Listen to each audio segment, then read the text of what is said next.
आपदामपहर्तारं दातारं सर्वसम्पदां लोकाभिरामं श्रीरामं भूयो भूयो नमाम्यहम्. So, welcome to the 20th session. After this, there is going to be only 4 more sessions left. So we are nearing the end. So the checkered flag is very much visible. The finishing line is very much visible. And the Great War has not yet ended.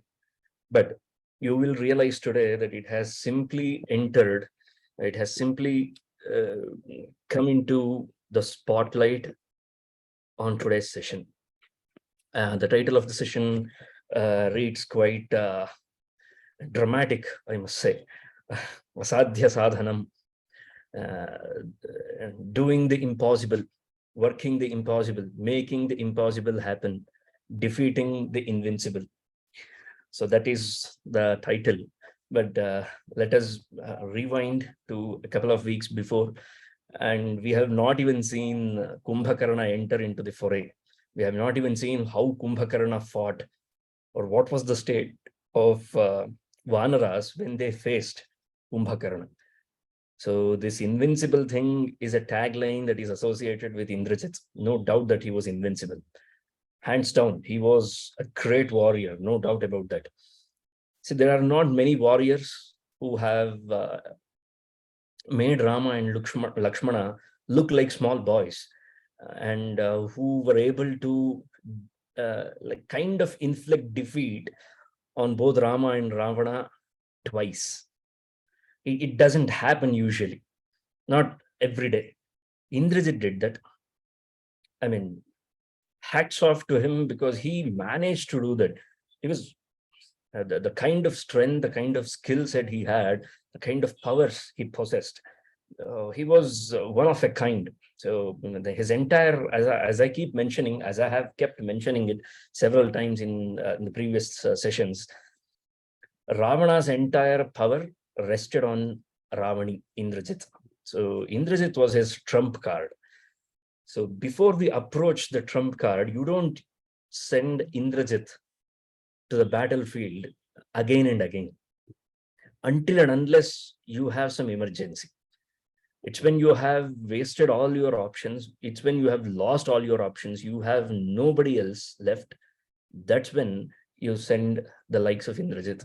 But before that, the time was now Ravana's first entry into the battlefield.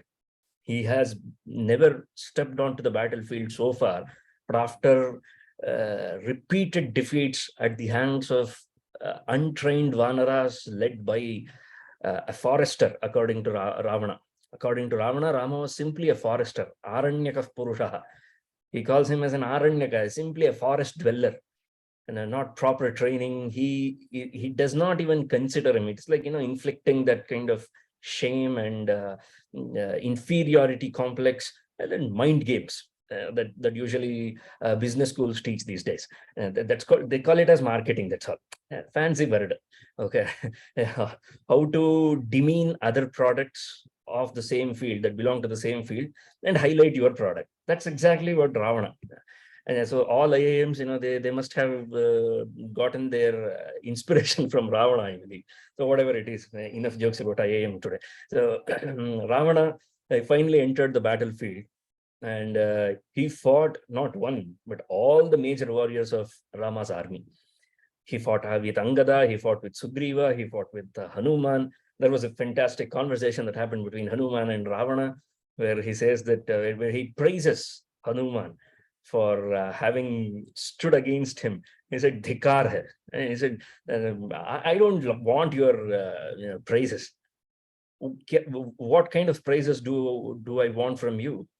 I'm still surprised that you are still alive. Give me one more chance, I will finish you. Every warrior wanted to take a bite of Ravana. They wanted to defeat Ravana. This is what usually happens in a battlefield. Everybody wants a piece of the main warrior. So that's exactly what was happening with the Vanara army in respect to Ravana. Now, finally, Ravana was taken to safety by his charioteer. And he could not face that embarrassment. And he agreed that he was in no condition to stay there out on the battlefield and continue with the war. So he came back, he sat down on his simhasanam, on his crown, on his throne, wearing that crown. He started remembering, reminiscing the Rama's arrows that were shot at him. And he was shivering with fear. Valmiki says so. Smaran Raghava Bananam Vivyathe Rakshaseshwaraha. Vivyathe. He was shivering thoroughly, remembering the Rama's arrows, the arrows shot by Rama at him. And finally, he called upon the council meeting, the much awaited council meeting, emergency meeting. In the boardroom, in the drawing room, he called them. And this time he was not asking their opinion. He admits. Ravana, for the very first time, admits a sort of defeat. He says that whatever tapasya I did back in my younger days, remember Ravana was a very old man, very, very old man. He had lived for a very long time. So back in my younger days, when I did all this tapas, all that tapasya is in vain now. No use of doing such rigorous tapas. Why? Look at me. I have been defeated by a mere human being. Just a normal human being has defeated me, the superpower. And this is the sort of narration that is missing in our country when it comes to narrating the story of Ramayana to children. I don't know what is the reason. The grandfathers and the grandmothers who were vested with this responsibility of passing on the great stories of Ramayana and Mahabharata, they have failed to highlight this part of Rama. Instead, they have highlighted how religious, how devoted, how dedicated, what kind of a devotee, a great Shiva Bhakta Ravana was. What a pity. I seriously, what a pity. Now, you had one job. Your only job was to pass on the legacy of Ramayana onto children, and you failed at it miserably. And you have put those seeds in young minds that Ravana was all but a good man. That's a very wrong notion to put in their head. Why did they never highlight the fear, the complexity that Ravana faces? He clearly mentions that how can one single man inflict such kind of pain and terror in my heart? And this is me who is speaking. This is I who am speaking, the victor of Devatas, who made Indra run away from the battlefield, who defeated Devatas so many times, and it is me who is being humbled by a small man. How is this possible? I think this is the time for all my karma vipaka has come forth. He uses the exact word, karmanam pakaha. He says that all my karma phalas have reached its fruition. Therefore, I am facing all these things. Once upon a time, there was a king who was named as Anaranya. That was the name of the king, Anaranya. And he was from the family of Ikshvakus, Rama's ancestor, one of Rama's unknown ancestors, not so famous ancestors. We are hearing about him for the very first time from Ravana's mouth. Ravana says that he once had seen me in the forest, and he had told me, Utpatsyatihi madvamshe Purushaha Rakshasādhama. A man shall be born in my family. Yastvam saputram samatyam sabalam sashvasarathim nihanishyati sangrame twang kuladhama durmate. And you shall be finished. You shall be killed by a man who shall be born in my family in future. Not only you will be completely devastated. You will be completely eradicated along with your sons and family, friends, your kingdom, your riches. Everything will come to nothing. He had said that. Now, all of a sudden, Ravana is remembering that. You see, only when the end is nigh, when the end is near, that's when people usually remember all these things. life comes a full circle at that time. We have seen that one situation explained in Ramayana when Daśaratha remembered the story of Shravana Kumara. He narrated, he confessed almost to Kausalya that what could possibly be the reason that he is facing this kind of estranged nature with Rama. Why is he divided from Rama? Why is he separated from Rama? He explained it to Kausalya. Now Ravana also is on the same path, so you may think. It was not just one thing that has come to a circle for him. And then there was a lady named as Vedavati, whose name has been mentioned, whose curse upon Ravana was mentioned earlier as well, if any of you remember. So these are the tiny details that are missing from the narrative, which I am highlighting. The remaining things have been painted so many times, it has been narrated so many times in so many ways that people have misconstructed it, misrepresented it, and misinterpreted it 1,000 times. This is the time to right the wrong and look into the tiny details that Valmiki gives. These are very small details that go missing in the popular narration. And he had tried to take advantage of Vedavati once upon a time, and Vedavati had put a curse on Ravana that if you touch any other woman forcibly, you shall be burned down to ashes. And now he realizes that Shaptoham Vedavatyacha Yatha sa dharshita pura Seyam Sita Mahabhaga Jata Janakanandini. I think it is the same Vedavati who is reborn as Sita to end me.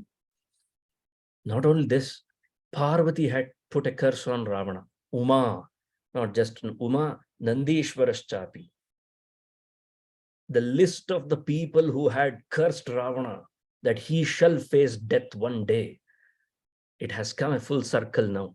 Just count the number of people whom he had tormented before, and all of their words are a part of Ravana's reminiscence after he faced Rama for the first time in his life. There is, I mean, I don't know if anybody, if everyone can look at this in this angle. There is actually a sort of different kind of angle that is in work here. See, when we come in to the proximity of great men like Rama, say for example, Rama is our guru. When we come in the vicinity, the proximity of a guru like Rama, the very first interaction, the very first encounter that we have with our guru, we start to remember all our previous things, all our previous karma. And Yoga Shastra allows all these kind of things. Allows in the sense, it makes a mark of all these things. In text, in theory, it has made a mark of all these things. It has told it in several places that this happens. Purva Janma Smaranam. That happens when you come in contact with a man who is an epitome of dharma. For us, it might be our guru. For Ravana, it was Rama. And when he came in contact with Rama, he started realizing, I had upset so many people, and those people had told specifically, explicitly to me that I shall face danger from a person named Rama, or a kind of man like Rama. Now, first one was this Anaranya, an Ikshvaku legend, and then Vedavati, and then Uma, that is Parvati, Nandi, and then Rambha, and Varuna's daughter, Varuna Kanyaka. How many people? 6 people, I guess, right now. Yathoktaha tanmaya praptam. And he comes up with one of the iconic lines of Ramayana. Namithya rishibhashitam. You can write it down in gold. Rishibhashitam can never go wrong. Anything that the sages speak can never be wrong. Now, so many people, so many science-masked intellectuals out there questioning the relevance of our sages and our literature that has been passed on from our sages. How can we prove the relevance of Vedas? You don't have to, you idiot. We don't have to prove the relevance of Vedas. We just have to realize the relevance of Vedas. You see, when you use the word, we have to prove the relevance of Vedas, it puts the onus back on us, and it paints Vedas in a different way. He paints Vedas as if it's a bunch of lies that have been told, a myth, a legend that have been passed on in so many years. And we have the responsibility to prove it right to the West, to the public. No, we don't have that kind of a burden. See, the Indological approach, the Indology scholars these days, I'm sorry, I know I'm deviating from the topic, but this is more important. I mean, there are people who are amongst us and who will paint you a picture so vivid, so terrifying, that you will feel that our actual job must be to defend our Shastras, to defend our Sanskriti, to defend our heritage.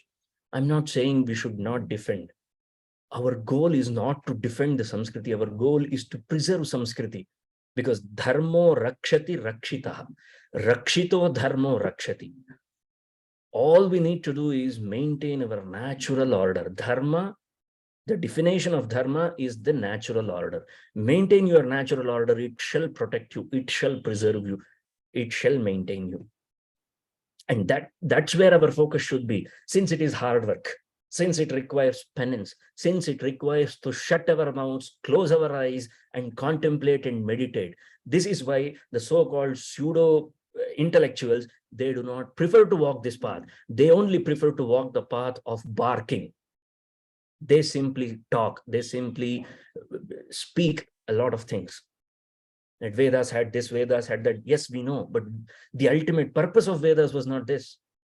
To prove to the world that we had, what is that, aeronautical engineering, metallurgy. No, that's not the point of Vedas. We are missing the point of Vedas. The point is to find out how Ravana was able to recollect all those things of his own karma vipaka. Many people come up with so many questions. Everybody has wondered that why don't we understand, why can't we understand the karma phala that belongs to us? Isn't it a fascinating question that we must be asking ourselves every single day of our pathetic life? This is my life, and how come I do not know, I do not possess the information related to myself regarding my own karma and my own karma phala? We don't do anything related to that. And that happened to Ravana because he came in touch with Rama. You see the power of Rama, you see the power of dharma here. If you walk the path of Rama, if you walk the path of dharma, you not only will be able to remember everything about you, you will be an asset to this world. This is how you bring this entire world into one community. This is the basic idea behind Vasudhaiva Kutumbakam. Not simply calling everyone our brothers and sisters. That is a ridiculous translation. That's not how we achieve Vasudhaiva Kutumbakam. You see how misinterpreted our quotations are, how we are misrepresenting the great quotes taken from Vedas. Do you think the papa that we commit by misrepresenting and misquoting Vedas will ever leave us? It will haunt us one day. I'm not trying to scare any of you, but this is the reality. We must be aware of what we are getting into. My teacher, he used to teach us one line in 1 hour. And that one line would take only a couple of minutes. For the remaining 50 minutes, he would teach us the responsibility. Jawabdari, he used to call it as in Kannada. Responsibility. You should be a responsible listener. You should be a responsible speaker. We should be a responsible citizen. And that responsibility comes only when we understand the mahatvam, the essence, the weight that all these things carry. Ramayana is not merely a work of imagination. It is not simply a poetic work written by a poet, composed by a poet, using his imagination. What nonsense imagination? It's not imagination. It is something that he envisioned, that he experienced himself within his heart, and then he brought that out in the form of words and shlokas. All right. Just to put Ramayana into the right perspective again, because 20 sessions, almost like 40 hours, this is the 39th hour, and we should not forget that why are we studying Ramayana? What is the whole purpose of listening to Ramayana Kathalahari? See, few things will keep repeating in this. This is the reason why we have named this particular exercise as Rama Katha Lahari. Lahari is a wave. There is not one wave in ocean. There are hundreds and thousands of waves. There are innumerable waves. And these kind of things, they keep repeating themselves. And it's the repetition of waves that gives ocean its majesty. Otherwise, if it is a waveless ocean, can you imagine a waveless ocean? You can, if you have attained samadhi. And only in samadhi, it will be like a waveless ocean. Kalidasa calls Mahadeva, Bhagavan Mahadeva, as a waveless ocean.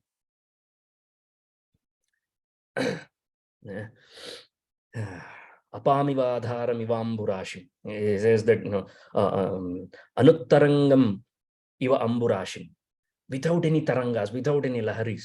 If you can imagine a samudra, that's how Parameshwara was when he was in tapasya. Okay, fine. We have to come back.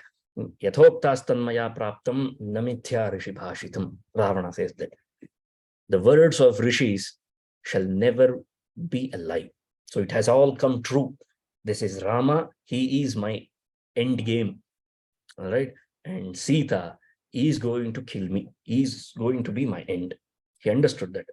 Yetadeva samagamya yatnam kartum iharhatha. Now he calls upon his counselors. He asks his counselors, this is impossible, isn't it? When the leader himself has realized that his karma has come to a fruition, it has come to a circle, and now he asks them, come up with a plan to stop this karma. This is prarabdha, isn't it? It has come a full circle. And how do you stop this circle? He asked them the impossible thing. You see, defeating the invincible.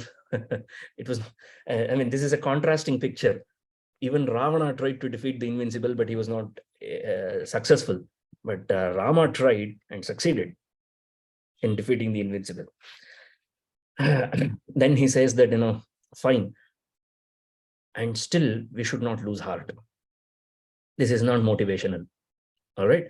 This is stupidity. Now, this is where you draw the line. What is stupidity and what is motivational this is the point where we determine, where we decide what is motivational and what is not. This is detrimental, not motivational. What Ravana is asking of his soldiers, of the remaining soldiers, of his remaining counselors, he asks them that protect these gates, protect the city. And he sends whatever army was remaining with him, 1/4 of his army, to wake Kumbhakarna up. Now has come the time to wake him up. Nava sapta dashashtaucha masan swapiti rakshasaha. There is no number, predefined number for him. Sometimes, even though Brahma told him that, 6 months he will sleep, one day he can stay awake and he can eat whatever he wants in this entire world, and then he shall sleep again. That's the arrangement that was made. We will see the story of Kumbhakarna, the legend of Kumbhakarna in the upcoming episodes. In the upcoming episodes, upcoming sargas, in a very few minutes. But Ravana is saying that he exceeds those 6 months sometimes. He sleeps for 10 months, 20 months sometimes. As long as he wants, he sleeps. There are people who enjoy sleeping. Yeah. Never understood that. They enjoy sleeping, just like Kumbhakarna. Mantram kritva prasuptoyam. How many days was it since the council meeting happened, where Vibhishana had forewarned Ravana before he flew from Ravana's camp to Rama's camp, all these things. Navame Hani. This is the 9th day since all those things happened. You see how quickly the war has come to the doors of Ravana. Because it took them only 3 days, if you remember, to build the bridge over the ocean. 3 days he waited, Rama. 3 days it took them to build. So this is like, only the 2nd day of the war, and Ravana's position is like this. And remember, it was not a day war that happened in Mahabharata. It was a day and night war.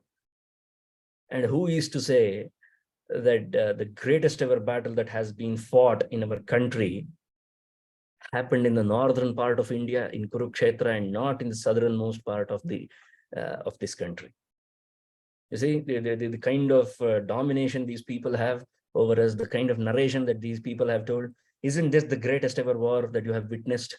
Day and night, 24/7, restless war. unlike Mahabharata, which was fought from only dawn till dusk. And then all of them used to listen to the stories told by their grandfather. They used to listen to Bhishma, isn't it? That's not the case here. Nobody is listening to anyone. Everybody is engaged in war. 100% pure war. That is Ramayana for you. This is the reason why that poet came up with the line, Rama Ravanayor Yuddham, Rama Ravanayor Iva. You cannot find a metaphor to describe Rama Ravana's Yuddha. It's the greatest ever war that has been fought. And now when you read back history, World War I, World War II, you will laugh at them. This is the greatest war that has happened. Okay. All right. Now, Tantu Bodhayata Kshipram, he gave them an order. Wake him up. How do you wake him up? So they went, because he used to sleep not in his palace, because the people could not stand the kind of noise he used to make while sleeping. Snoring. The snoring of Kumbhakarna would disturb half of Lanka. You have to imagine this. I know this is beyond our imagination, but you have to imagine this is how Kumbhakarna was. So he used to sleep in a cave, in a guha. He used to sleep in a cave. So he sent there, Mahodara, Mahaparshva, all these people went there along with the army. They got trumpets, they got food was prepared. Oh, you should see the food. Bakasura will seem like a bacha in front of Kumbhakarna.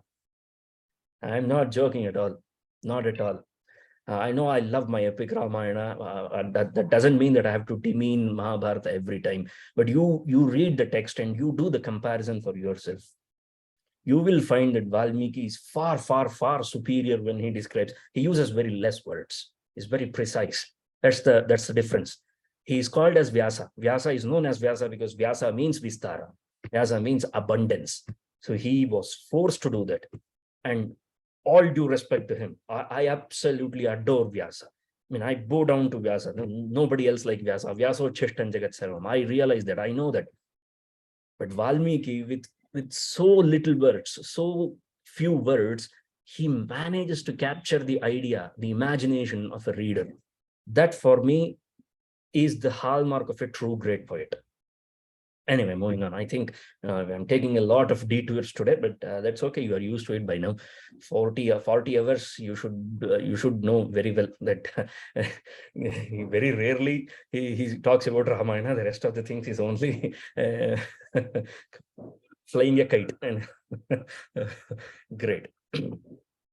Mriganam, Mahishanancha, Varahanancha, Sanchayan. If he could not give a number.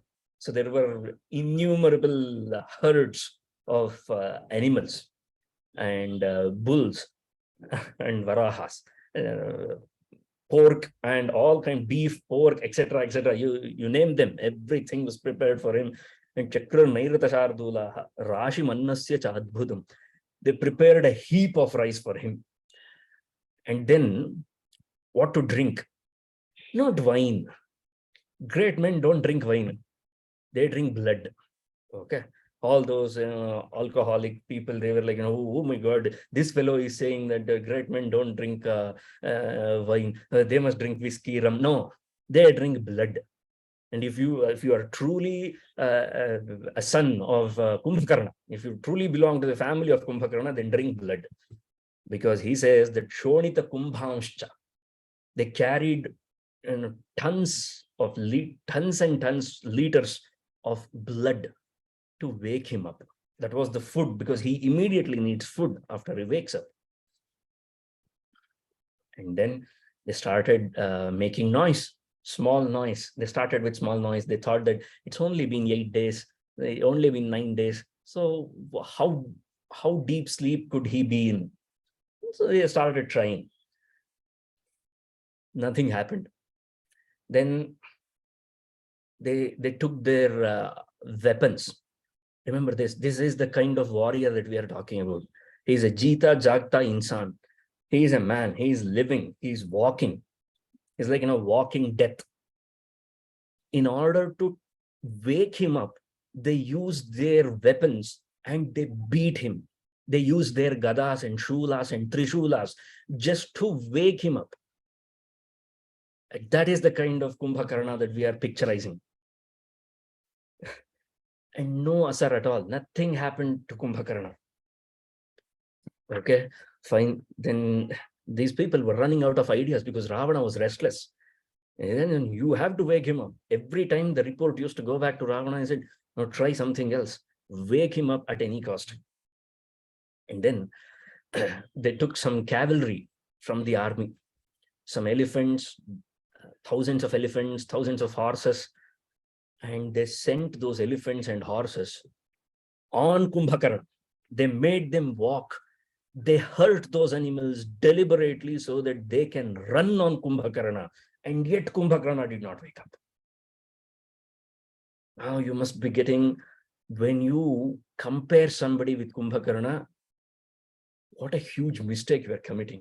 We do not know the heights of comparison. And then they started pouring gallons of water into Kumbhakarna's ears. A tiny drop of water goes when we are taking a shower.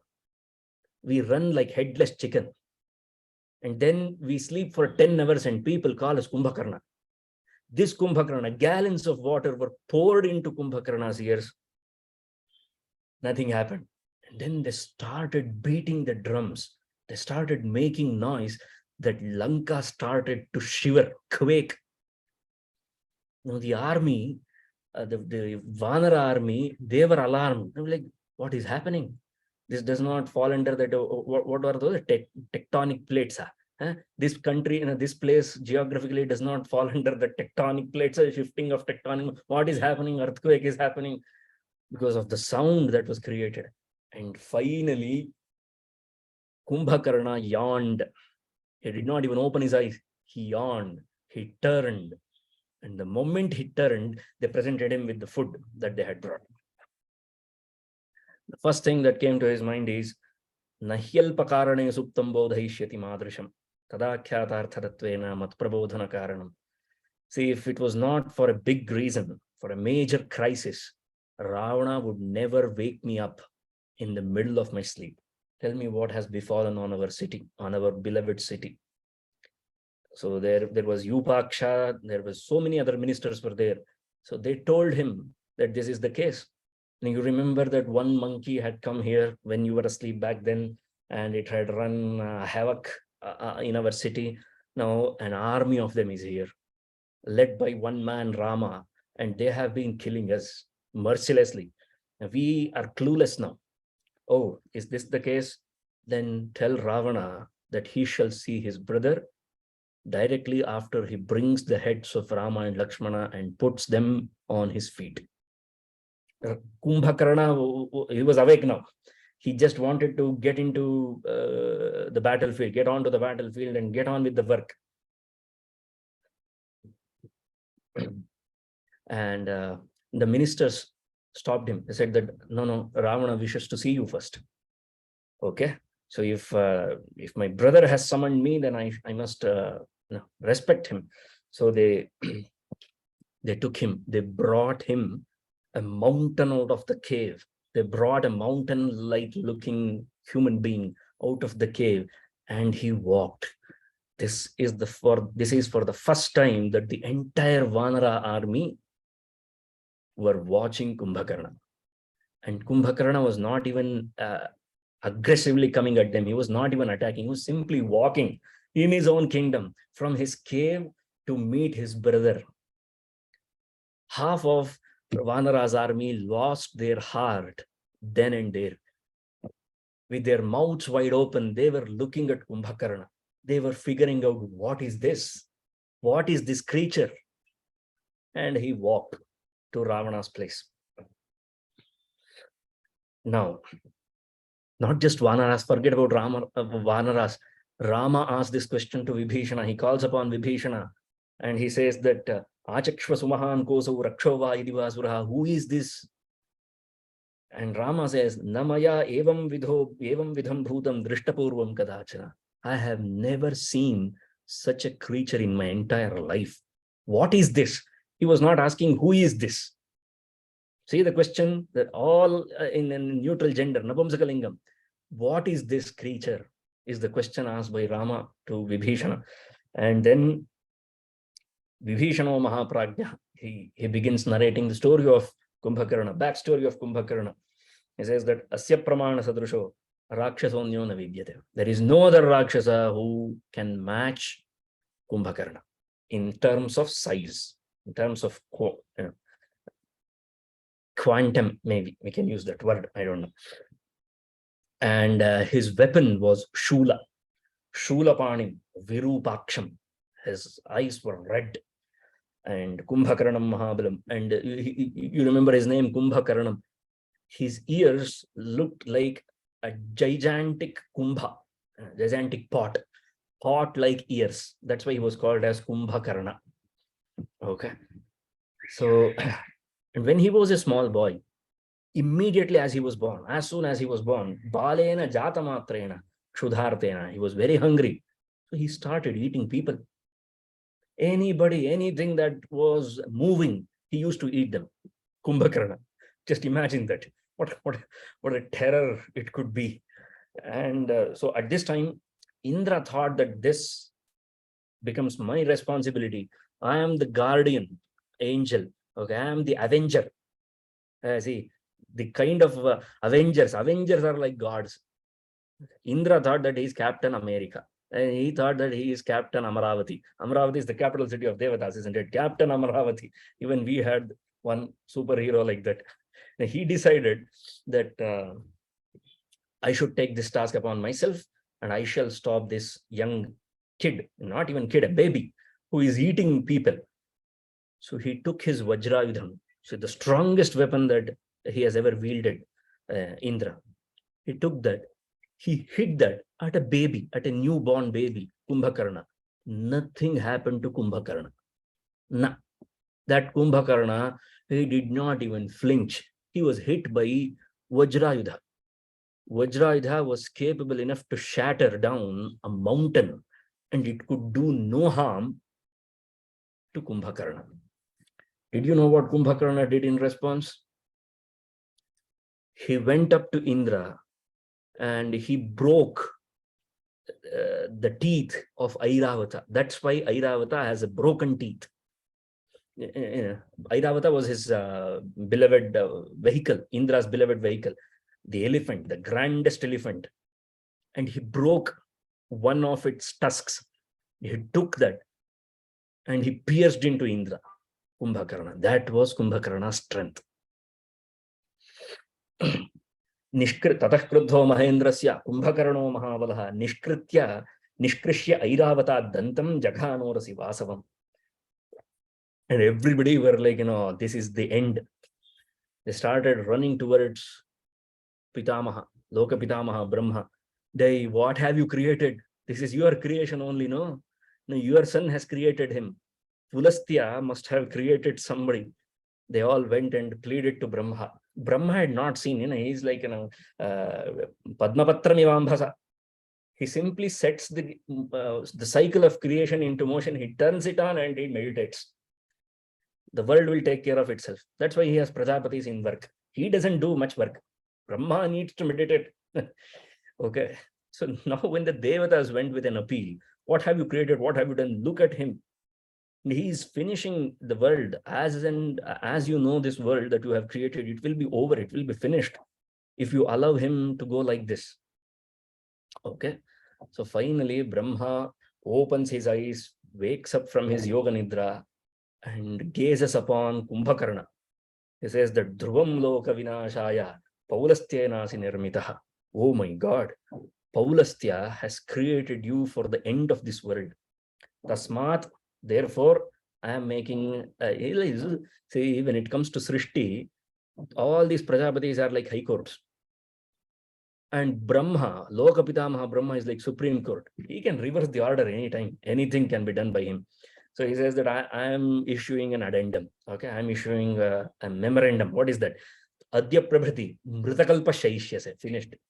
You will sleep as if you are dead. Sleeping like a dead man.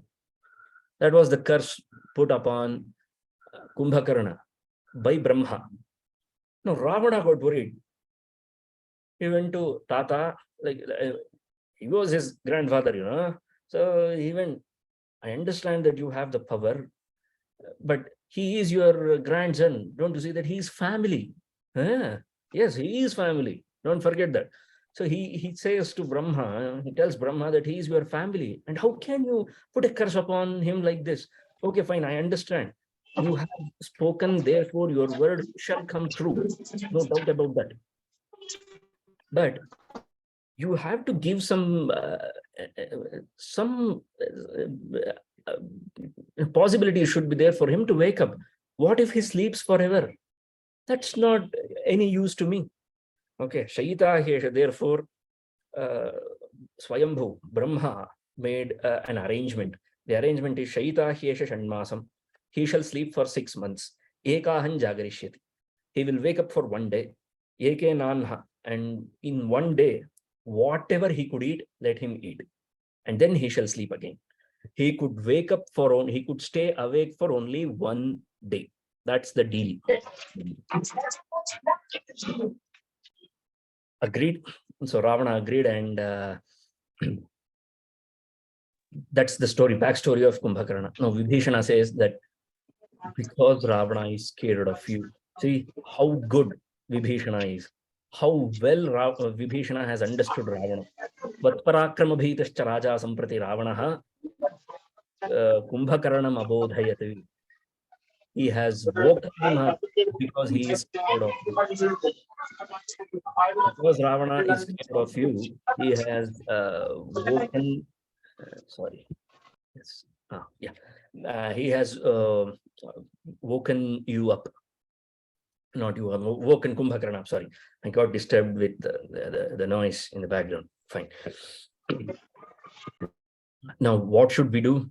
We should not leave our ground. We should hold our ground, and we can fight.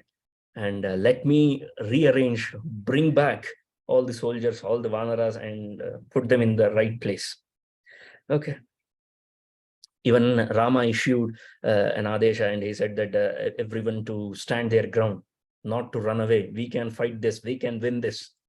Small motivational speech to his Vanaras, because Vanaras were ready to run away. They had never seen such a creature on this side of the wall. Ravana meets Kumbhakarna. Kumbhakarna was welcomed by him, and he gives him a report.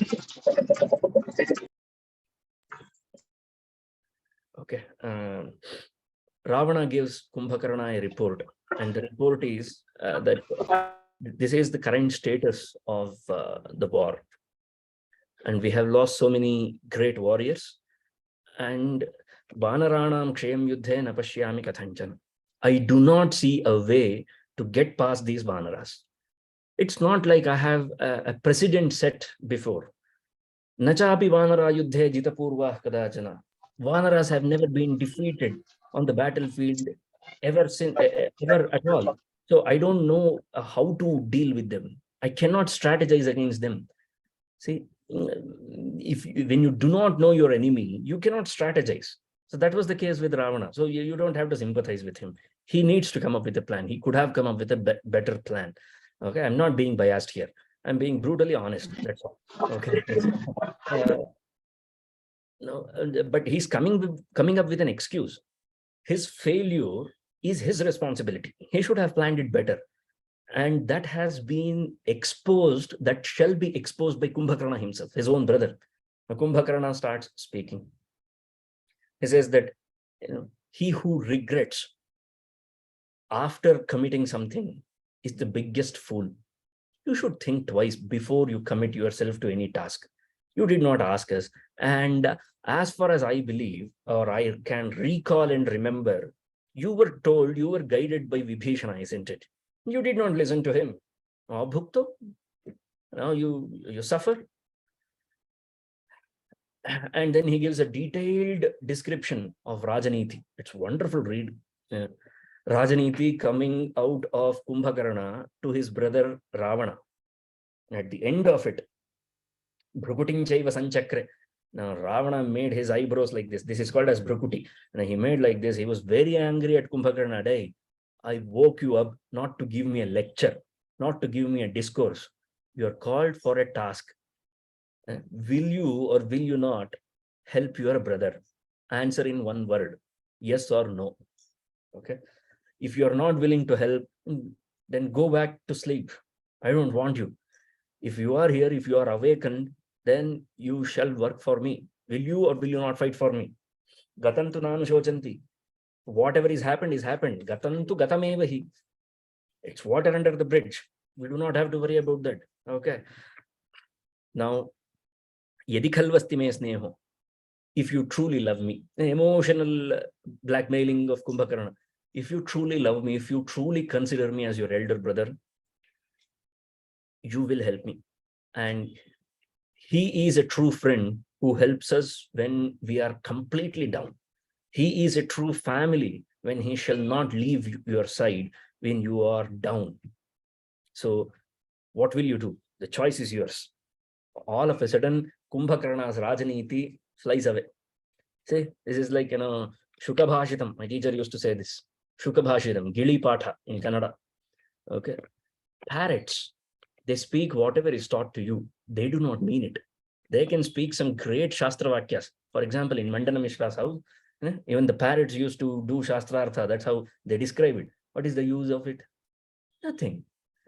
You teach those parrots those Vedavakyam and they will repeat those Vedavakyams. You teach them some swearing words, they will repeat those words. For them, they're like computer brain. They're artificial intelligence. They will repeat what has been taught them or taught to them or what has been told to them. They're simply minions, that's all. And he was a minion when it came to Rajaniti, Kumbhakarna, because he was not convinced himself. If he was so well versed, if he was so well invested in Rajaniti, then he would have walked away from it. Now you will understand why Vibhishana is considered as a Bhagavata and not Kumbhakarna. Even Kumbhakarna gave a lecture. Even Kumbhakarna advised Ravana. When Vibhishana advised Ravana, what is the difference between these two brothers then? Both of them did their job, isn't it? No. Only Vibhishana did his job. His job, a true brother's job, is to bring your the Utpathagami, that is, the person who has left the Dharma Marga and who has gone into Adharma, to bring him back into the right fold is the true job of any brother, true responsibility of a brother. Vibhishana tried his level best. When he could not, he thought that you shall be taught a lesson. The only way you will learn a lesson is when you will be defeated and killed on the battlefield. So let me teach you a lesson. He joined Rāma. With Kumbhakarna, he flipped like a coin immediately. He said that Tamaham nashayishyami yat krite paritapyate naitan manasi kartavyam mai jivati parthiva. You should not worry about a single enemy when I am alive. Why bother when Kumbhakarna is here? Okay. Kumbhakarna is finally awoke, so he is here. Okay, do not worry, my brother, I shall take care. Yadi Shakro, Yadi Yamo, Yadi Pavakamaruto, whoever it is, whoever who decides to come in front of me, Tanaham Yodhaishyami. I shall fight them, I shall defeat them, I shall kill them. Abhideva Shaishyante, even the Amaraha, the people who can never be dead, shall be Shaishyante. I can kill them. See, he's getting into his mode, he's getting into his zone. And this is when Mahodara puts a leash on Kumbhakarna. Mahodara was one of Ravana's ministers. He says that you are a fool to think that you can win the enemy all alone. This is impossible. These kind of battles, these kind of wars are not won with power, are not won with strength. They are won with strategy. Ravana, my dear king, I have a strategy. Mahodara comes up with a strategy. What should we do? Okay, see, here is my plan. This is Mahodara's plan. Listen to it. He says that I myself, Dvijihva, Samhradi, Kumbhakarna, and Vitardana, all five of us, we shall enter the battlefield. You announce in the entire Lanka. Okay. See, what do you seek the most, Ravana? You seek Sita the most, isn't it? By hook or crook, you want Sita in your bed. Mahodara understood Ravana's mindset. This entire war was not to showcase his pride, was not to showcase his strength, Ravana's strength or Ravana's pride. All he was doing, all this fighting, he sent innocent men into battlefield. He sent so many lives. He sacrificed so many lives just so that he could get Sita, accept him, and accept him. That's all. That's the best way to put it. So Mahodara understood this. So his plan, his genius plan was that let us go there and you announce it in the entire Lanka, and then we will come back. We will come back with blood all over our body. And maybe if we are strong enough, we will come back with Rama and Lakshmana. If we are not, he's not confident, you see. If we are like, Krita Sanyugaha, Atha Jivati na Shatruho, Vayancha Krita Sanyugaha. If our enemy lives and we die, it doesn't matter. Some of our followers will bring our body, and we will have Rama written on our near our mouth. Okay, so with written arrows. So what does it show? It shows that we ate Rama and Lakshmana. You announce this. So they valiantly fought and killed Rama. Okay, I think there is some disturbance. I request to mute yourself unless you have a question to ask. Oh, where were we? So you announced that we have come back from the war and we have consumed Rama and Lakshmana, and then you give an after party, a winning party. You enjoy with several soldiers. And looking at this, Sita will definitely think that Rama and Lakshmana are no more, and she will accept. Why? He gives two reasons. These are the kind of chauvinist men the women should hate. He gives two reasons. Why will Sita agree or accept that Rama and Lakshmana are no more and they were killed and eaten by these fellows? Nairashyat. First and foremost, she will be disheartened. Secondly, Stri Laghutvat. Because she is a woman. She can't think straight. She won't think straight. Believe me, trust me, she will accept you. Now, Kumbhakarna comes back with a slap of a response to Mahodara. It is because of you people that Lanka has lost its army, has lost its grip over people. It was a fort once upon a time, and now that fort has been breached, and you have put the king in immense danger. What kind of a counselor are you? What kind of a minister are you? What are you doing? Step away from my eyesight. Ravana had to step in to remove these two people. Kumbhakarna was ready to finish Mahodara off. It is because of you people that Ravana is suffering today. You should have guided him. You should have advised him, counseled him properly from the beginning. Whoa, this is a ridiculous plan. Who will believe? Okay, fine. Now it was decided. Now Ravana was very happy that Kumbhakarna has taken it upon himself to end his misery. So before he sent Kumbhakarna away onto the battlefield, Athasanat Samutpatya Srajam Manikritantaram. Okay. So he placed a beautiful garland made out of pearls onto Kumbhakarna. And Ravana and Kumbhakarna were like that, they could meet each other. Because I have explained to you, Ravana was also like a mountain, but he was much more, well-toned, well-maintained mountain. He was, you could not get a measure of Kumbhakarna from any angle. That's how Kumbhakarna was, with immense strength.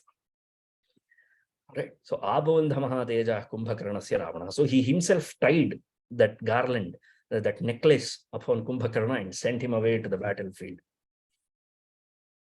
And now he got a small army with him. They are like, he doesn't need an army. Kumbhakarna doesn't need an army, but still it was upon Ravana's insisting, he took an army, and out comes Kumbhakarna to the battlefield.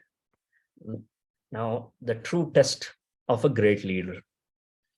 In the previous session, You must remember that you may recall how much I praised the small boy, the wonder kid that we have, our true earthen hero, Angada.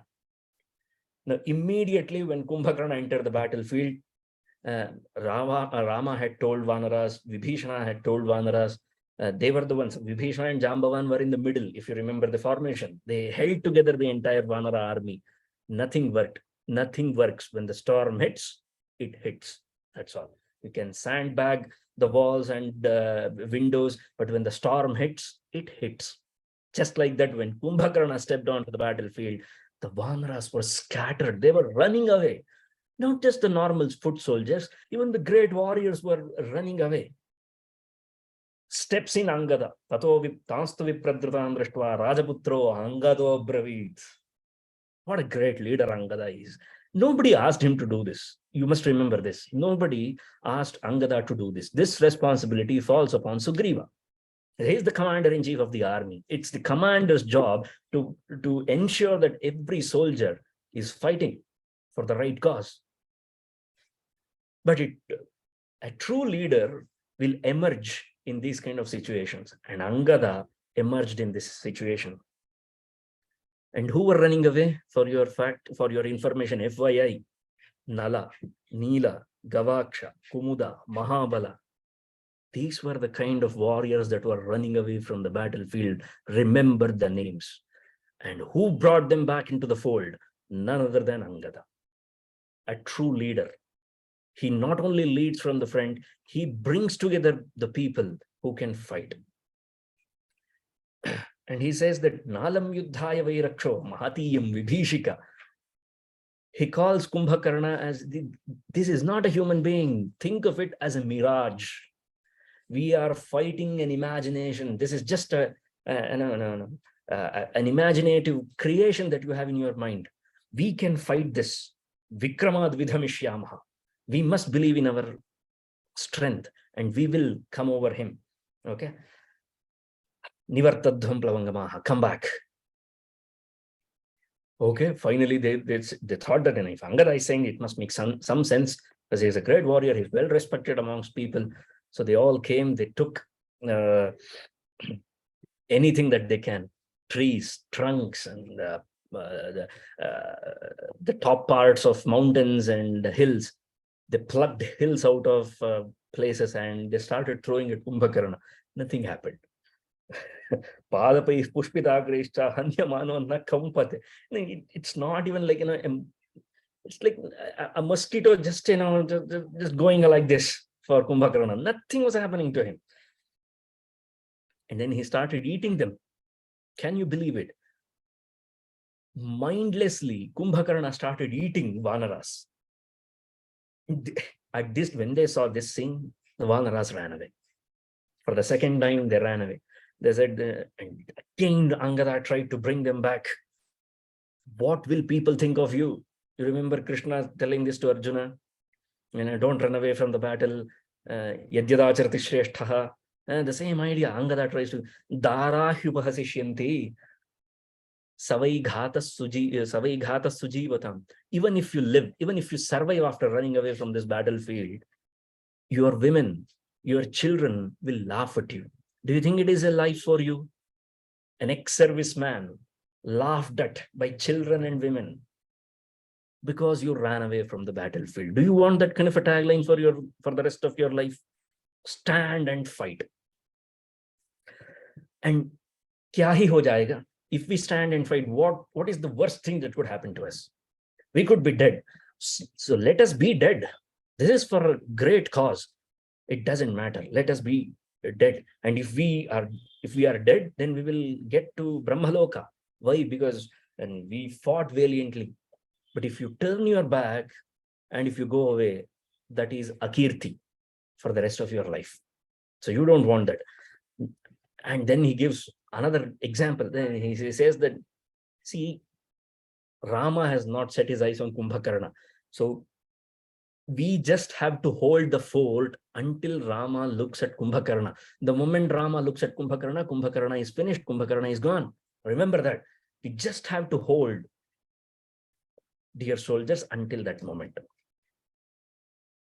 This time they responded back. The Vanaras, they responded back to Angada. They said, Kritannah Kadanam Gauram. We have done our part of fight. Okay. We are done with the fight. Kumbhakarne Nasthana Kalo Gachamo, Daitam Jivitam Hinaha. Daitam Jivitam Hinaha. We love to live. We don't want to die. We are going Tata bye bye. They had decided, the Vanaras had decided, Daitam Jivitam Chanaha. We love to live. We are not like you. Okay. So we are going. Now, on this side, and somehow, but finally he did not fail. No. Don't think that Angada failed in this mission. He used all his upayas. He gave dana, he gave bheda, and now danda. He used all his upayas, and he finally brought them back to the fold. You fight. That's an order. And they all fought alongside Angada, because Angada led the line against this unknown creature called as Kumbhakarna. People need to remember the contribution of Angada. I will tell you more how Angada valiantly fights Kumbhakarna. I cannot get enough of Angada, I tell you. Oh, what a great fellow. Right. Now, this fellow, Kumbhakarna, he is eating mercilessly. And like in one of the places, Valmiki explains how Kumbhakarna used to eat. He used to simply put 10, 20, 30, 50 vanaras into his mouth, and some of them used to come out of his nose and ears. What is that? In the yoga schools, they teach neti or something, drinking water and putting down from nose and all these things. Ravana was doing, sorry, Kumbhakarna was doing it for fun. He used to put vanaras into his mouth, and some of them, and Valmiki explains that Kumbhakarna's mouth looked like a huge cave. So some of them entered and they fell down the cave, that pit, and some of them they used to come out of Kumbhakarna's ears and nose, and he did not even bother. He was simply eating them. Rishabha, Sharabha, Neela, Gavaksha, Gandhamadana, all 5 of them, they finally decided that we must fight, and all 5 of them attacked Kumbhakarna. What did Kumbhakarna do? So there was this Rishabha, right? He hugged him. Kumbhakarna hugged Rishabha, and Rishabha was like, please leave me. I don't want your hug. Bear hug, not what bear hug. This is Kumbhakarna hug. Like he was like, try. Just leave me alone. I want to live. Please leave me. And it was a mistake that I came towards you. And then he fell down. He fell down unconscious. Rishabha. He could not hold on to his senses because of that was the power that Kumbhakarna had. And then he, like kuchal dena in Hindi we say, he thumped upon the remaining Gaja, Gavaya, and all these people. At this time, Angada steps in. Okay. Such a young boy, he steps in, he stands in front of Kumbhakarna. He fights him one-on-one. Like for a moment, Kumbhakarna stopped eating vanaras because he was forced to engage in a duel with Vāli's son, Angada. And Angada fought, and Shulam Sasarja. This is for the first time you will read that Kumbhakarna had to use his weapon. And Angada forced Kumbhakarna to use his weapon. You use weapon when you don't feel that you are strong enough. You want help. And he forced Kumbhakarna to use his weapon at Angada. And Angada escaped that Shula and jumped upon Kumbhakarna. Utpatya chainam tarasa tale norasya tadayat. And he punched him on his chest. I mean, Angada punched Kumbhakarna on his chest. Satena bhiyataha, remember the line. Satena bhiyata kopat pramumoha. He fell unconscious for a few seconds. And it was like a brain shock, a brain freeze for a few seconds to the mighty Kumbhakarna inflicted by none other than Angada. But Salabdhasanyo atibalo mushtim sangrihya rakshasa. He was also well versed. He put his in mushti and apahastena chikshepa. Apahasta is a technical term used in this kusti, or used in this duel fighting. And he hit Angada. Angada fell down flat on the battlefield. I mean, but what he did before, and you should applaud for Angada. Wow, what a man. He was able to do that. And then Sugrīva comes out. He had not had a proper fight. Sugrīva fights only great people and not arrogant people. He fought with Ravana, now he fights Kumbhakarna. Okay, Kumbhakarna, you have eaten so many of my soldiers. Stop eating them, first and foremost, because it is bibhatsa. It's disgusting to see you eating my people. Don't do that. You are here to fight, okay? Why are you eating those unfortunate people? They cannot fight you. You know that, right? I can fight you. Fight with me. And then the duel started between Sugrīva and Kumbhakarna. Brilliant fight that happened between Sugrīva and Kumbhakarna. And finally, Kumbhakarna was holding his shula, remember, which he threw at Angada. He held back his shula and he threw that at Sugrīva as well. But this time, Sugrīva hit back at Kumbhakarna in such force that actually the shula fell down from Kumbhakarna's hand, which is considered to be very embarrassing for a great warrior on the battlefield. So he did not pick the shula again, never. He doesn't touch the weapon that has fallen down from your hand. So what did he do? He plucked a part of Lanka. I'm not joking. I'm not at all exaggerating. This is Valmiki's words. He plucked Utpatya Lanka Malayat Shringam. He took a piece out of Lanka's huge mountain and he threw that at Sugrīva. Sugrīva fell down unconscious. But this time he was a big fellow. He was a big meat. He was a big prize. Unlike who is that? Unlike Angada, he was a big meat. He was a big prize. So he took him. He grabbed Sugrīva, the unconscious Sugrīva, and he started walking back. Kumbhakarna started walking back because you have the commander-in-chief of the opposite army unconscious with you. What else do you need? See, this is not a war where the Vijaya, where the victory is one-sided. It keeps on shifting. Can you imagine this Sugrīva, unconscious, captured by Kumbhakarna, and he is walking back. He has taken him as a prisoner or a dead body, carrying a dead body. And then I've done my job for the day. The rest of you can do whatever you want. He was starting back. Now Hanūmān got worried. You cannot let go of your king like this. Now he had a moral dilemma. What should I do? All these moral dilemmas come to those people who know how to take a decision. These kind of moral dilemmas do not come to us because we do not think. We don't know dharma. That's why we don't get moral dilemmas. We are sheep. We are led by the blind. We are blind and we are led by the blind. We simply follow. We don't question. But people like Hanūmān, they get moral dilemmas because they know how to decide what is dharma, determine dharma. So the question was, should I make myself bigger than Kumbhakarna? You remember Rama had given a memorandum in the beginning of the war that we shall not use our superpowers. You must not forget that. Each and every Vanara was capable enough to do all such things. And this is the reason why you don't find Hanūmān doing all those magic things that he did when he had to cross the ocean. You don't find it. Not a single description of Hanūmān doing all those antics in the entire Lanka Kandam, the entire Yuddha Kandam. The reason is Rama's word. He was setting an example because he is an Ardran hero. This is an Ardran story. The story of this land, of this great land, this story belongs to us.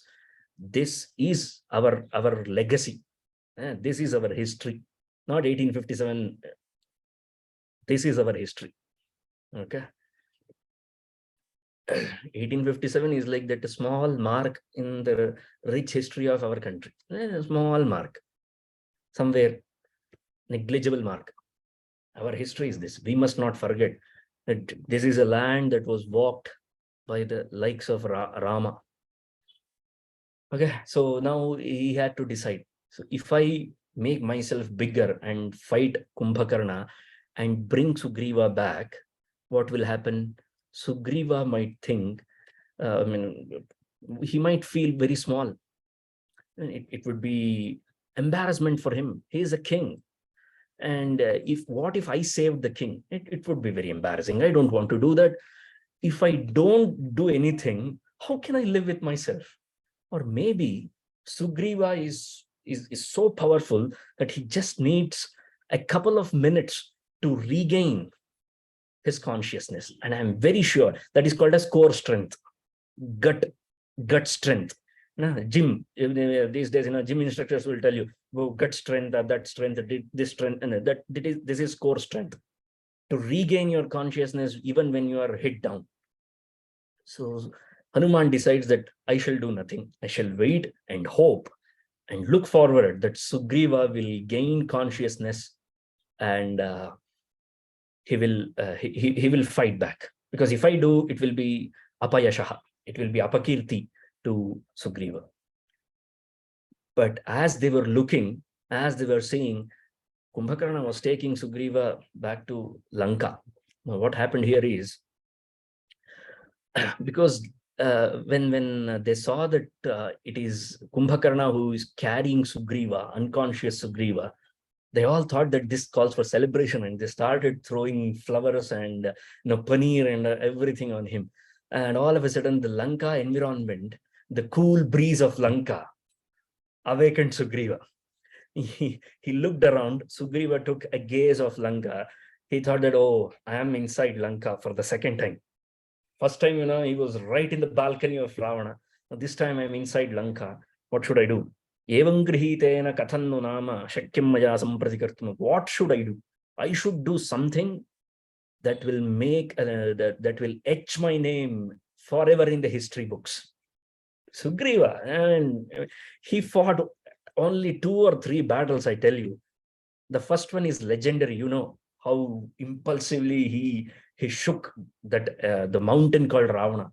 Second time, Kumbhakarna. See, he's only fighting levels fighting. He doesn't fight chote-mote people.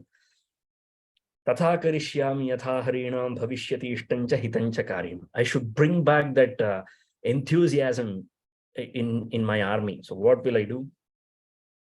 He did what any average monkey will do when you hold it in your arms. When you forcefully hold a monkey, what is its first line of defense? Or its first line of defense will be its first line of attack as well. What does a monkey generally do when you hold it, when you try to hold it forcefully? It tries to grab you, it tries to bite you, isn't it? That's exactly what Sugrīva did. He bit Kumbhakarna's ears and nose. Can you believe it? Like Kumbhakarna was in such a pain. He lost his entire composure for a minute, Kumbhakarna, because he bit both his ears. Kumbhakarna was like akarana now, no karnas. From Kumbhakarna to no karna within few seconds, courtesy Sugrīva. Bit his nose, he jumped back to his army. All of a sudden, the Vanaras who were like, they were almost like dead people. They started waking up. They were like, yes, we can win this. This can be done to this creature. It means we can gain victory.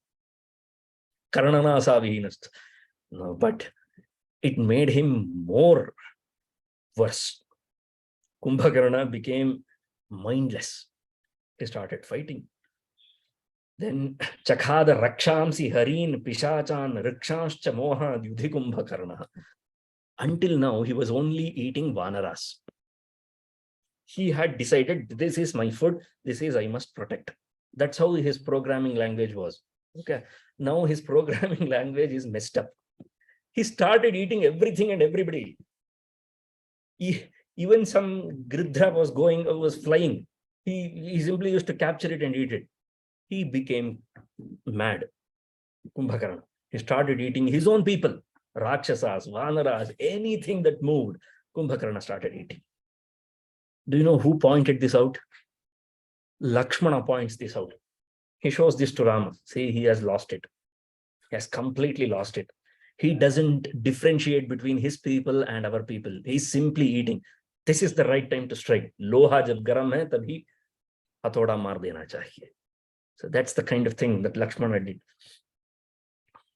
But before he pointed this out to Rama, Lakshmana actually fought Kumbhakarna briefly. And Lakshmana stood there in front of Kumbhakarna. Naiva shakropi samare sthita purvah kadachana. These are the praises by Kumbhakarna to Lakshmana. Even the great god king Indra did not stand in front of me as long as you have stood in front of me. Adyatvayaham Saumitre Balenapi. You are a kid in front of me. Well done, kiddo. Well done. But step aside. Because I want to seek your permission because I want to fight Rama. I am here for him. Now, step aside. I want to fight Rama. Now, the fight begins between Rama and Kumbhakarna. The first astra that Rama uses, Raudramastram. Atha Daśarathi Ramo Raudramastram prayojayan Kumbhakarnasya hridaye sasarja. He shot Raudrastra right into the heart of Kumbhakarna. Nothing happened. You know what was the response?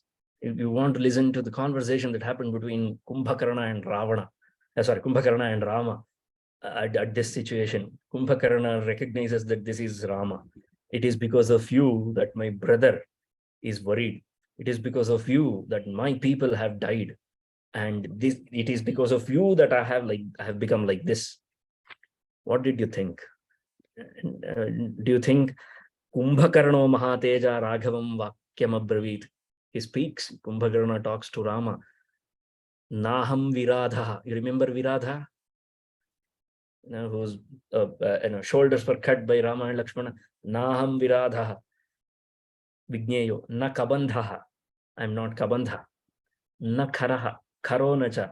Na Vālī. Nacha Marichaha. Kumbhakarna Samagataha. Hey, I am not Khara, I am not Kabandha, I am not Viradha, I am not Maricha, I am not Vālī. That you can shoot an arrow and kill me. See the reference there? This is why he brought Vālī into the context. One arrow and Vālī was down. And this is the same Vālī who held Ravana captured. Now, Kumbhakarna says that he might have done that. I know the history. See, this is all the background story. You don't speak these many words on the battlefield. You simply mention that one word, the opposition will understand that this is what he means. That's how insults go. So does praises. Okay, if you have to praise someone or if you have to insult someone, you don't use paragraphs. You just use one word. He just used Naham Viradho Vigneyo Nakabandhaha Kharo Nacha Navali Nachamarichaha Kumbhakarna Samagataha. Pashyame Mudgaram Bhimam. He holds on to another weapon called as Mudgara. He takes that Mudgara. It was Kalayasa. It was known as Kalayasa. It was pitch dark. Like it was made out of iron. It just looked like the death itself. And he threw that. Anena Nirjita Deva Danavavcha Puramaya. With this weapon, wielding this weapon, I had defeated Devatas back then.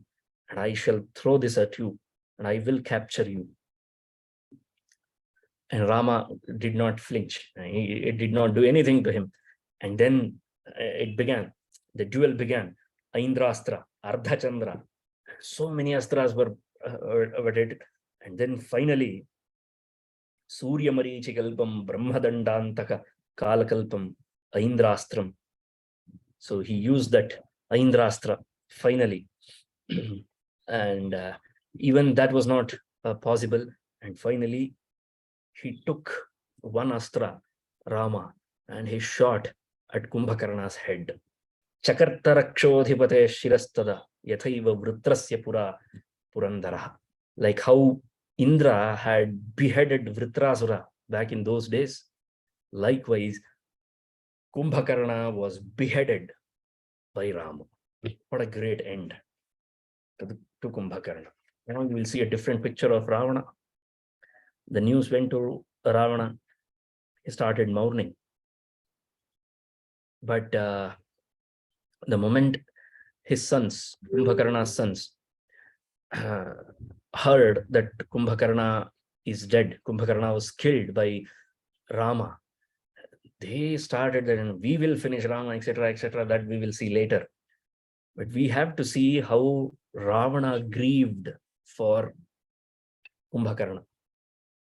Yasyate vajra nishpesho na kuryad vyasanam sada sakatham ramabanartah prasuptosi mahitale. A man who was not even, who did not fell down by vajra nishpata. Even the great Vajrayudha could not disturb you, could not falter you, could not make you fall down. And you are sleeping now. You have fallen down by this Rama's arrows. This is why it is called as Ramabana. This is the reason why it is called as Ramabana.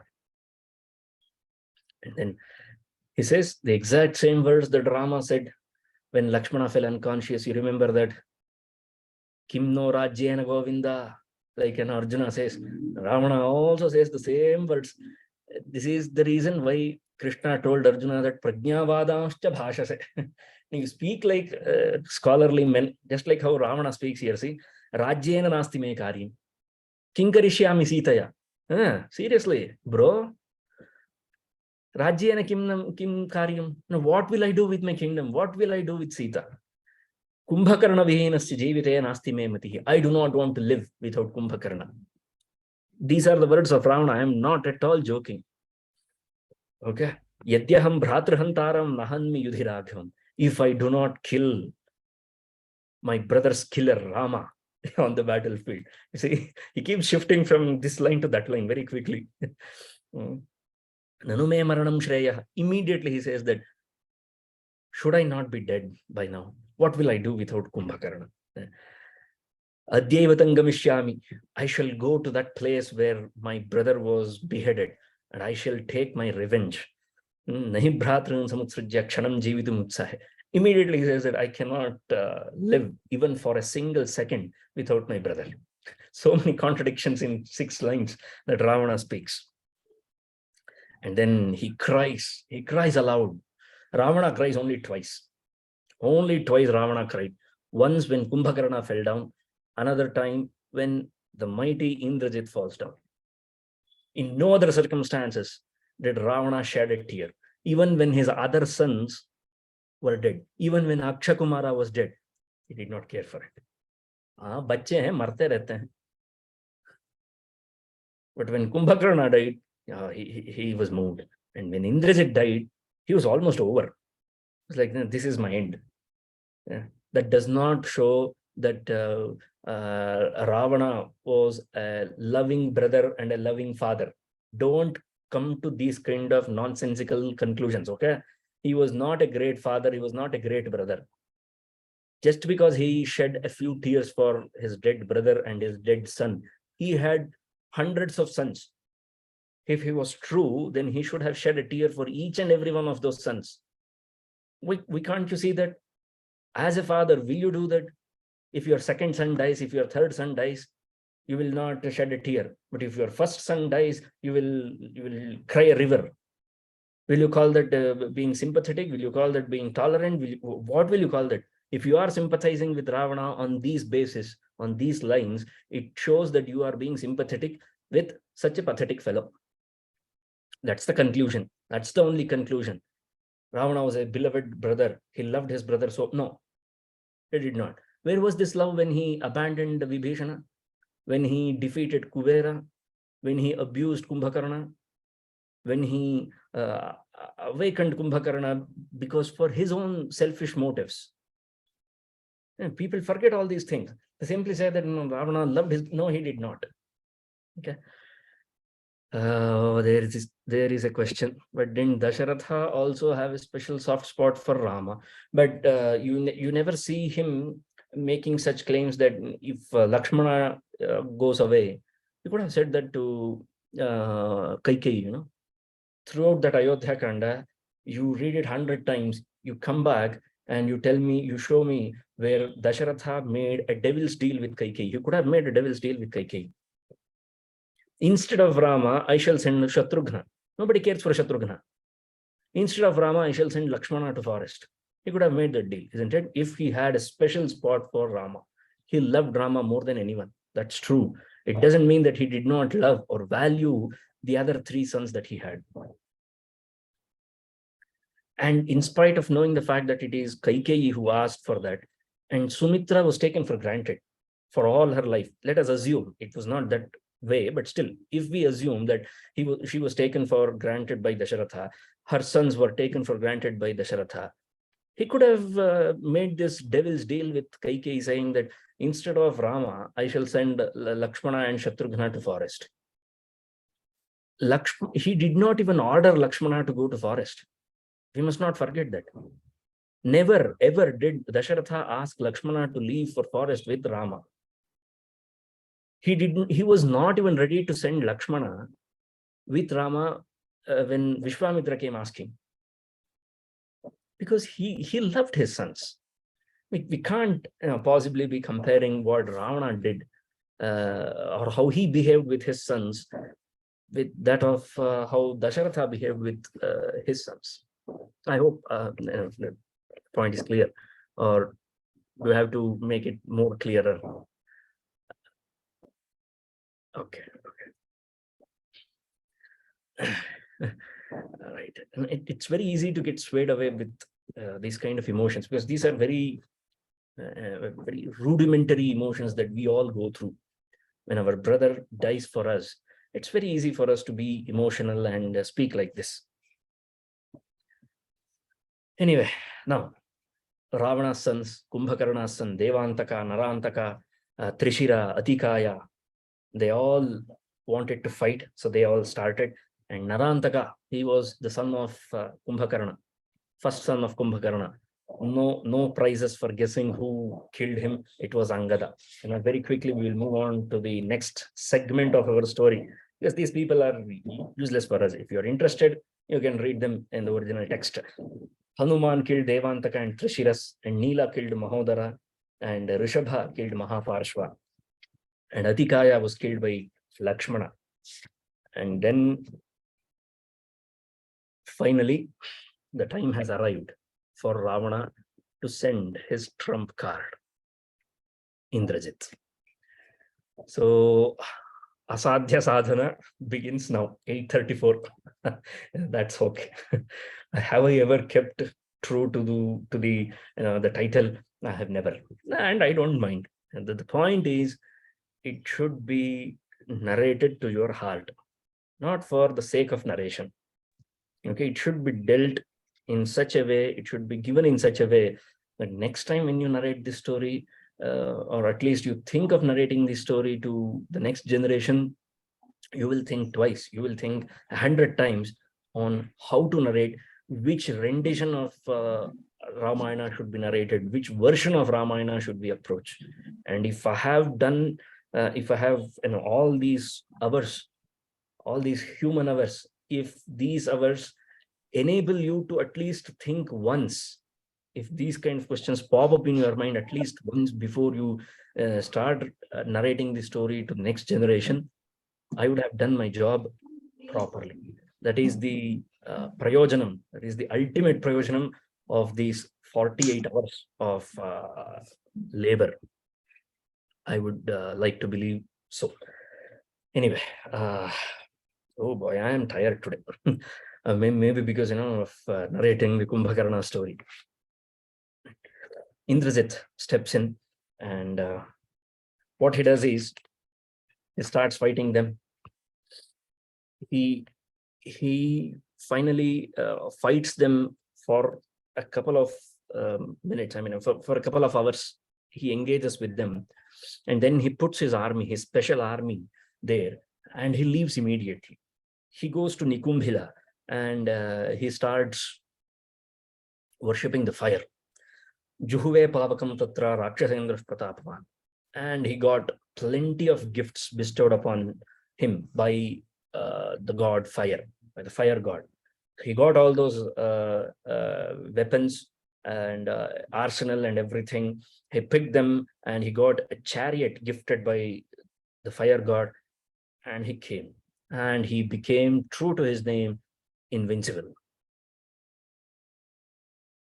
And he pierced through the Vanaras, and then he shot some 18 arrows straight into Gandhamadana, one after the other, and 9 into Nala and 7 into Mainda.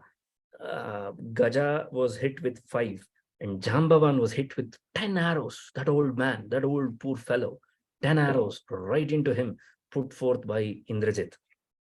Nila was hit by, Nila was also commanding one portion of the Vanara army. He was hit with 30 arrows straight into him. Sugrīva, Rishabha, Angada, Dvivida, all were hit with 30 arrows each. He was so strong. He was like, untouchable. And like he had done previously, he created a cloud of arrows. And an entire army, that the Vanara army was covered with these clouds of arrows. So they could not see where and whether it is night or day, and from where are these arrows coming. He created that. I mean, that is pure skill, isn't it? And after this, he again started showering arrows at them at will. Hanūmān, Sugrīva, Angada, Jambavan, Sushena, everybody were hit by Indrajit. And finally, he got the prized scalp of both Rama and Lakshmana. He used none other than Brahmashiras Astra. And both of them fell down conscious. Again, see, I have told you before itself, my hero, he will fall down. He will rise up again. That's dharma for you. It may look like it has fallen down, but it will gain back. It will resume. It will stand on its feet. What great testimony do you need other than Rama's life? So many hardships, so many struggles, so many times he fell down unconscious. It's not like, wo to baaye haath ka khel tha. This is what happens when you project Rama as a god. Because for us, God can do everything. God can do anything. This is why I keep telling that we have to de-God Rama. View him as a hero. View him as a human being. And he will stay with you.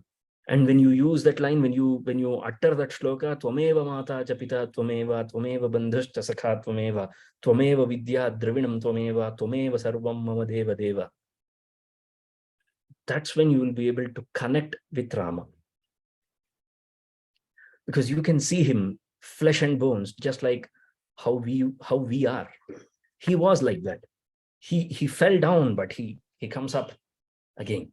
But this time, this was not only Rama and Lakshmana who fell unconscious. Every single warrior in Rama's army were hurt, were bleeding. And that's the kind of pain that Indrajit was able to inflict upon them. You see, again, how quickly Valmiki changes the mood through his words. That's the true greatness of this poet. And now, finally, Jambavan, Vibhishana searches for Jambavan. And he brings together all the people. And he tells them, he assures them, Vibhishana, he assures them, he uses that, Sugrīva Nīlāngada Jambavanto Nachapi Kinchit Pratipedirete. The entire army was like, was bleeding. But these three people somehow managed to stand still. And Vibhishana said that this is not the time to grieve. This is the time to work. Okay, I know these people and we are not down. He says that Ma Bhaishta, do not be alarmed, do not be scared. Why? Because this is a great astra given by Brahma himself. Lokapitamaha Brahma himself had bestowed this astra to Indrajit. And Rama and Lakshmana knew that this is an astra given by Pitamaha. So they had immense respect for Pitamaha. Therefore, they have surrendered, they have succumbed. They appear to have succumbed to this Brahmashirostra. Tad manayantu yudhi rajaputra. Remember, even Hanūmān did that. Because it was Brahmastra, it was Brahmashirostra. He was tied by it. He respected it because it is Pitamaha. You should follow some rules and regulations of this order. Okay. Then he says that yo dharayate pranan tam tamashvasayavahe. Sugrīva, let us go. Let us do a quick round of this army, and whosoever is holding on to their breath, whosoever is living, let them rejuvenate. Let us rejuvenate them. Let us bring them. Let us give them some confidence, some hope into them. And they started searching, and finally they were able to find Jambavan. And Jambavan, you know what he asked Jambavan out of all the people? Sugrīva was standing right there in front of him. Vibhishana talks to Jambavan, how are you feeling? Jambavan responds saying that with your voice I can recognize, I can barely stand up, I can barely speak, but with your voice I recognize you as Vibhishana. Is Hanūmān still alive? The first question that Jambavan asked, he did not ask about Rama, not Lakshmana, not even Sugrīva. He asked about Hanūmān. Arya Naiva Rajani Sugrīva. He was perplexed. Who? Vibhishana was flabbergasted. He asked, he could not control himself. So he asked Jambavan, Naiva Rajani Sugrīva, Nangade Napi Raghave. Hey, forget about Angada, forget about Sugrīva. Not even in Raghava you showed this kind of sneha, this kind of love. It's almost like, you're on your deathbed and you're asking for, is Hanūmān all right? Hanūmān comes in somewhere near this, in the ranking. It should always be like Rama, Sugrīva, Angada, the Yuvaraja. These are the kind of people whom you usually inquire, but you are asking for Hanūmān. Why? Shrunu Nairuta Shardula. He said, listen to me. Asmin jivati viretu hatama pyahatam balam. If Hanūmān is alive, then consider that even if this entire army is hatam, even if this entire army is dead, it is still undead. If one man lives, if Hanūmān lives, then even the dead army can rise back.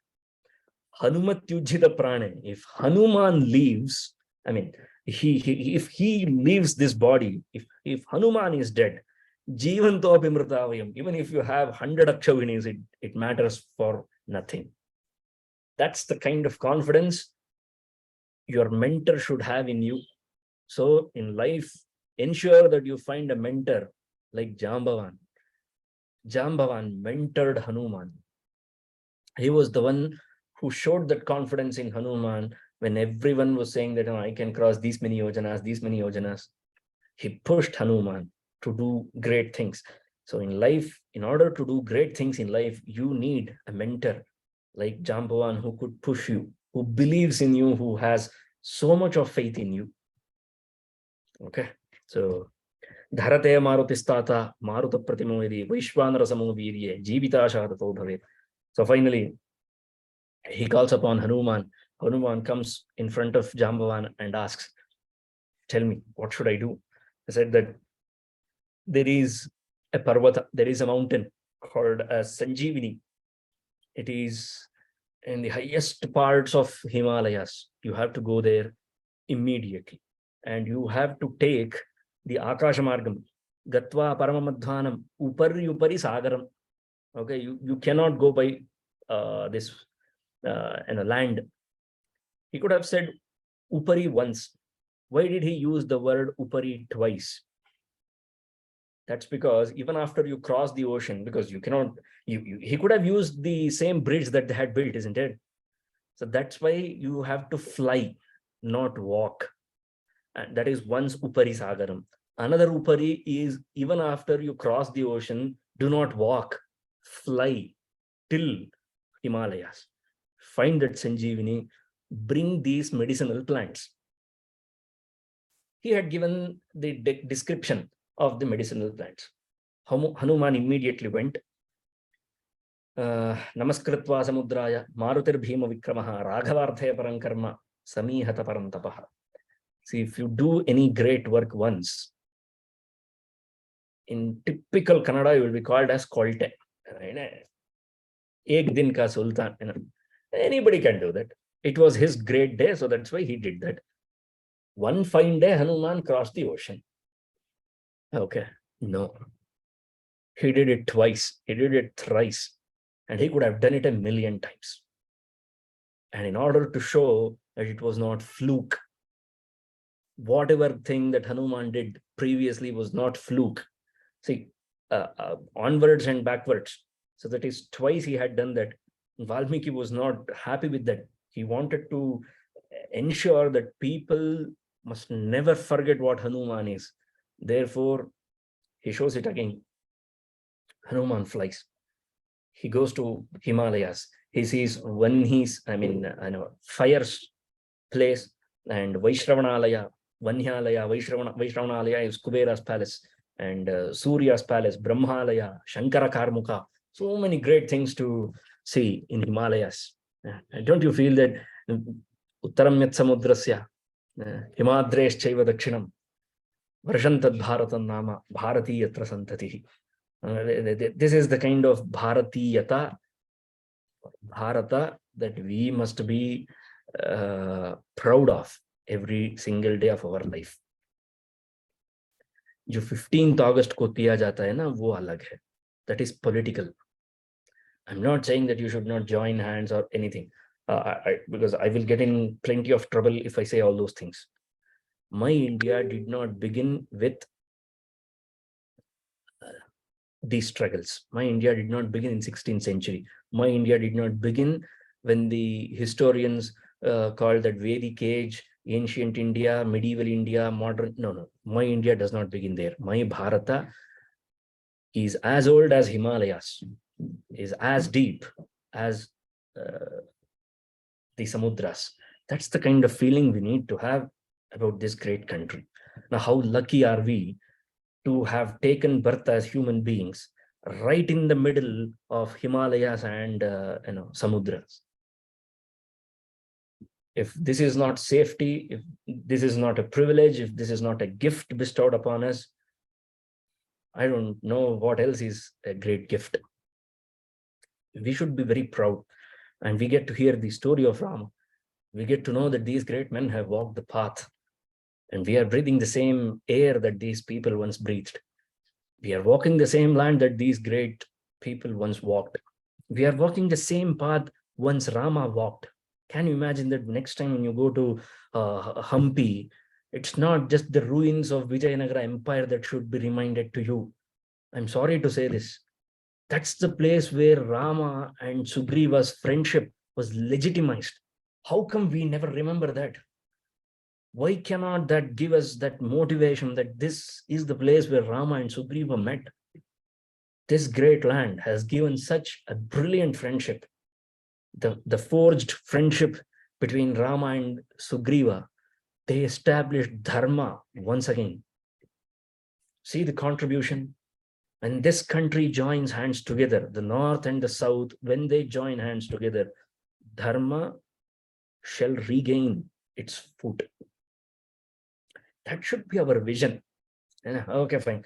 This is too much today. Okay, then when Hanūmān started searching for these jadi butiya, for these aushadhi latas, they hid themselves. They did not show themselves to him. And this happens. There are testimonies of great Ayurveda Vaidyas who have said that not all herbs, medicinal plants, show themselves to all Vaidyas. They only show themselves to few people. You need tapasya for that. You need darshana for that. It's not that easy.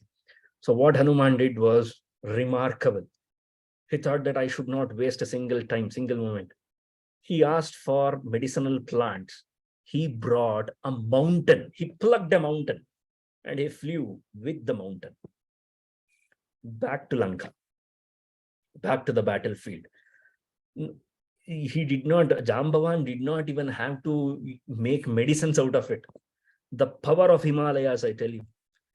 Not this company Himalayas, who make these dabba medicines, not that Himalayas. Okay, paid partnership. No, this is not any partnership with any company. Not that Himalaya. The power of Himalayas. When Hanūmān carried that mountain, he did not even put that mountain down.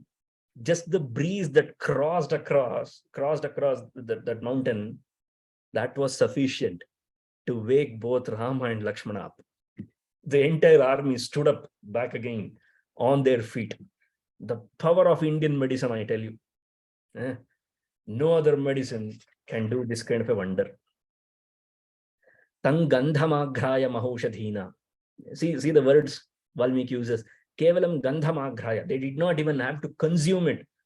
No pills, no pharmaceutical company. Gandhamaghraya. Babhuvatus tatra tada vishalyav. Vishalyav, they were healed immediately. Oh, it is not magic. We have not understood the power of smell. I tell you, I think this is the first time I'm speaking about this. I have been, what should I say? I've been bothered by this question since many months. I have been following the scent since many months. Scent plays a huge role in determining so many things. Even in yoga sadhana, even in antaranga sadhana, smell, scent plays a very important role. So I've been following the scent of all these things. So finally, the power of scent is like Babhuvatus tatra tada vishalyu uttasthuranye cha haripraviraha. Not just them, even the other warriors of Vanara army, they all stood up. Sarve vishalya virujaha. They were all back to their proper fitness immediately.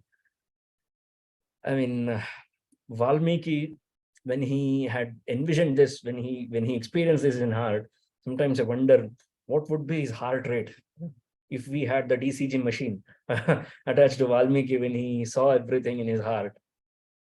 It never gives a space.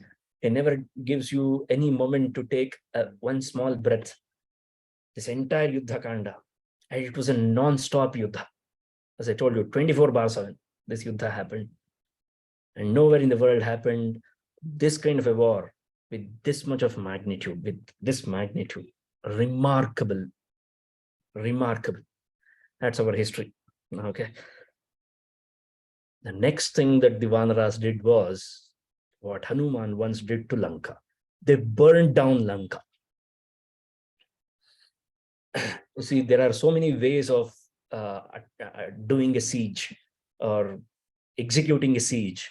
The best way to do it is with fire. You must have seen it in Game of Thrones. They had built a huge wall, isn't it? One dragon, they burned down the entire wall. Fire. That's the power of fire. So what Vanaras did is, in the night, they lit up Lanka. They burnt Lanka. The fortress of Lanka is finally breached.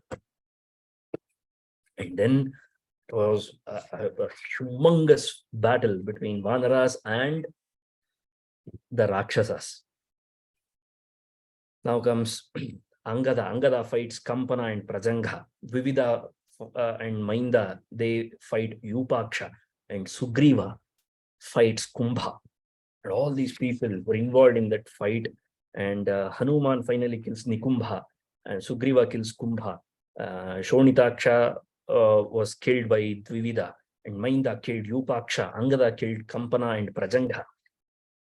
And Makaraksha was killed by Rāma. Even whatever army was remaining with Ravana, it's also spent.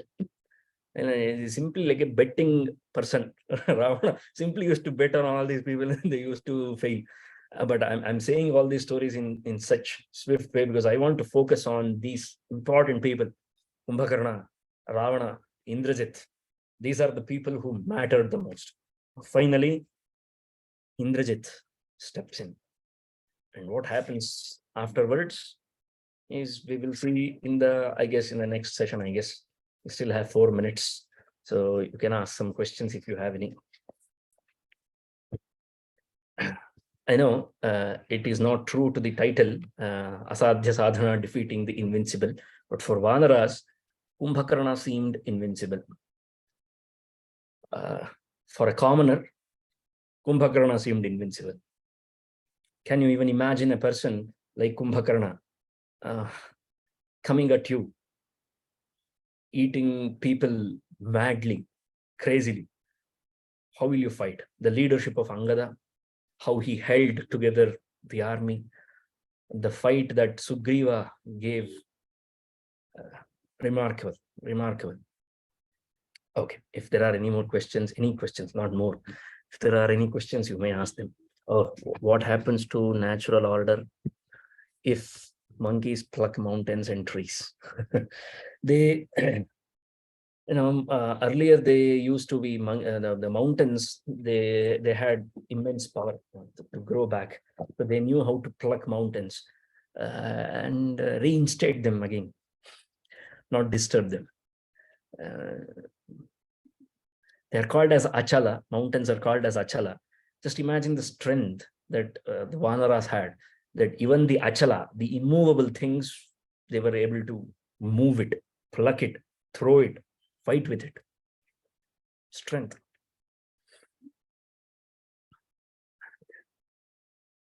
So natural order will be restored.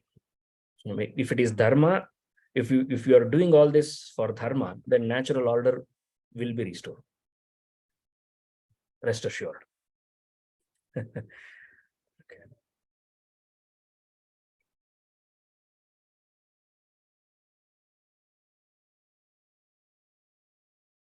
All right. Any more questions? I don't think there are any questions today. Okay. If there are no more questions, then I think we can end the session.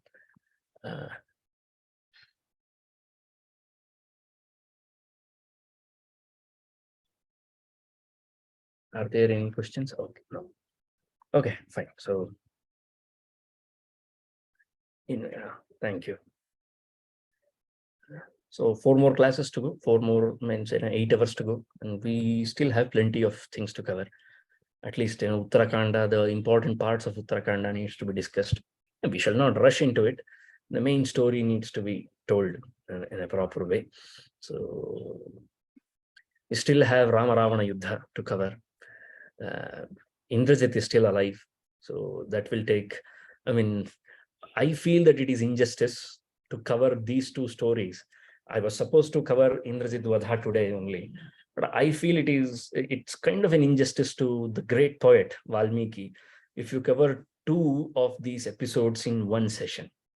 Kumbhakarna is also dying in the same session, and but you may ask the question that the previous session's title was Kumbhakarna Vadham. Why did you not get him killed there? Flying the kite all the time. So it's okay.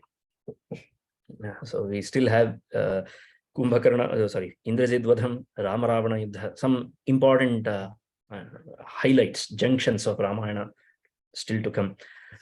Sita Agni Pravesham, and then we have the coronation of Rama getting back to Ayodhya, the way Bharata Sammilanam again, and the great coronation ceremony of Rama in Ayodhya, Rama's rule, and Uttarakandam, where stories, the appendixes of all these stories, the back stories of Ravana, Kumbhakarna, all these are narrated, Lavanasura Vadha, Sītāpaharanam, and the Mahanirvana. So all these topics are still remaining, which we will cover eventually. Thank you very much for your patient listening.